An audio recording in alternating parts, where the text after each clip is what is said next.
Hi friends, எல்லாருக்கும் வணக்கம். இன்றைக்கி நம்ம வீடியோவில் கெயின்மாஸ்டர் அப்ளிகேஷனை யூஸ் பண்ணி இப்போ நீங்கள் வீடியோவில் பார்க்குற மாதிரி சூப்பரான வாட்ஸ்அப் ஸ்டேட்டஸ் எப்படி க்ரியேட் பண்ணுறது அப்படிங்கிறத பற்றி தான் பார்க்க போகிறோம். வீடியோவை ஸ்கிப் பண்ணாமல் ஃபுல்லாக பாருங்கள், அப்போ தான் உங்களுக்கு புரியும்.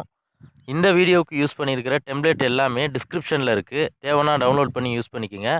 வீடியோக்குள்ளே போகிறதுக்கு முன்னாடி நம்ம சேனலை இன்னும் சப்ஸ்கிரைப் பண்ணலன்னா சப்ஸ்கிரைப் பண்ணிக்கோங்க.